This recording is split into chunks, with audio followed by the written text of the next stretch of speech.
Welcome everybody to Forza Horizon 4, and today we're taking a look at the 1951 Porsche number 46 356 SL Gmünd Coupe, or Coupe, whichever way you want to say it. And yeah, this was part of the pre-A era that was produced from 1948 to 1955. You can tell that by the split screen window. But yeah, this was a special version of the Superlight, which is what SL stands for. Gmünd is where the 356 was originally built in Austria, so that's another part of the name, and obviously it's a coupe, so that's part of the name as well. And yeah, you can this Superlight version, racing or otherwise, only lasted from 1948 to 1950, because eventually the production was taken away from Gmünd and taken back to where they originally were. I think it was in Stuttgart. And yeah, not only can you differentiate this from the other 356s later in the 50s and 60s by the split screen window, but you can also differentiate it with the aluminium body that it uses, meaning that along with other weight saving measures that it only weighs 1,411 pounds, making it the lightest Porsche in the Forza series, and probably one of the lightest Porsches in general as well.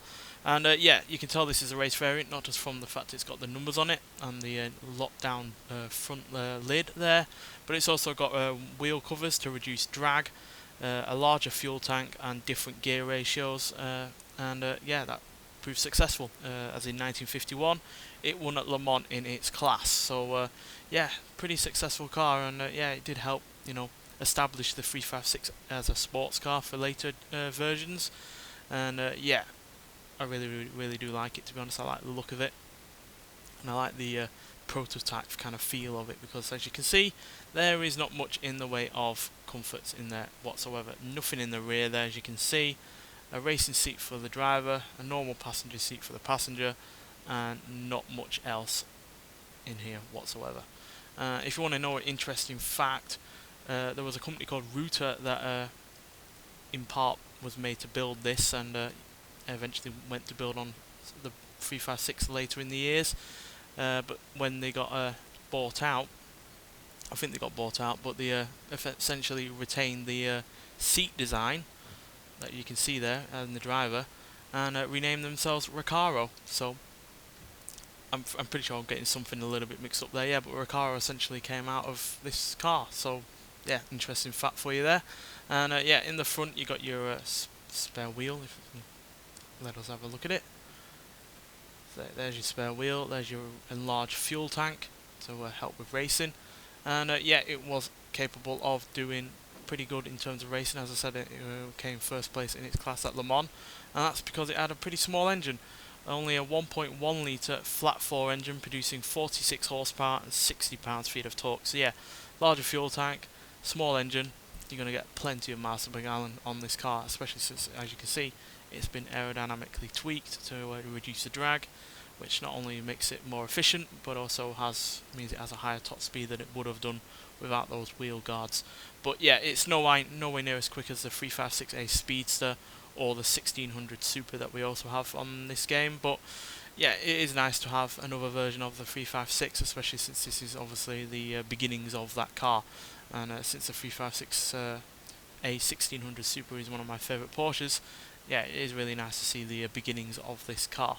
Unfortunately, they scrapped the aluminium body and only went to steel bodies for the later 356s, so that's why this is the lightest of the 356s. So yeah, bit of a shame that they moved from that, but that's one reason why it was able to be produced so much, is because it was made out of steel and not aluminium, which at the time was probably quite scarce after World War II. But nonetheless, let's get out onto the open road and see what this car can do. So, do apologise that it's at night, but the game has decided that's what it's going to be coming out of the house. But it does at least get us to show off another little quirk of this, because as you can see, it's got a little light at the back there. That's to help you see when obviously your spotters or people that are watching a race can see your car number when at night. Obviously it was 24 hours of Le Mans, and that inevitably means that some nighttime racing is going to be happening. But yeah, do apologise that it's at night, but that's the time of day that the game wants to be at. But yeah, it does at least get to show off that little quirk of this car. But yeah, having a lot less power than the Speedster and the 1600 Super does mean that this is nowhere near as quick as either of those cars. and yeah, not as quick at the top end either, despite those aerodynamic tweaks.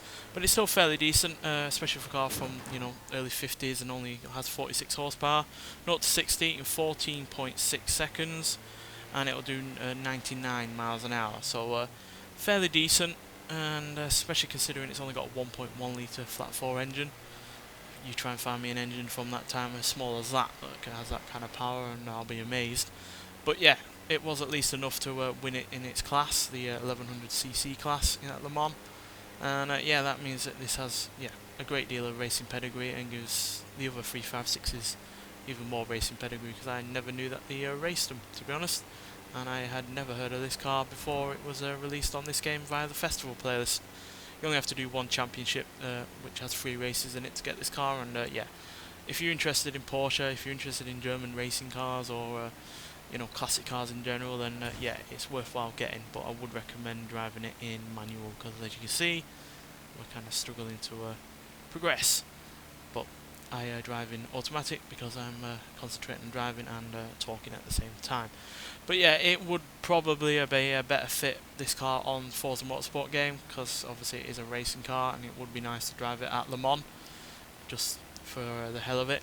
Obviously it's not going to be the fastest round there, but yeah, it would be nice to race this against other cars that are a similar kind of horsepower and sized engine, just to see how it would deal against them kind of cars in a racing game. But yeah, as it stands, it's a pretty decent car, interesting back history to it, and yeah, I'm sure it will make for some fun racing against other people in the same kind of vehicle, because yeah, even as it is now, it's still a really rather nice car to drive. And yeah, it's another one of the new Porsches that is being added to the game via the festival playlist. We've still got the likes of the Porsche Macan Turbo and the Porsche 718 Cayman GTS to come as well in the future of the festival playlist. I think they're over the next couple of seasons.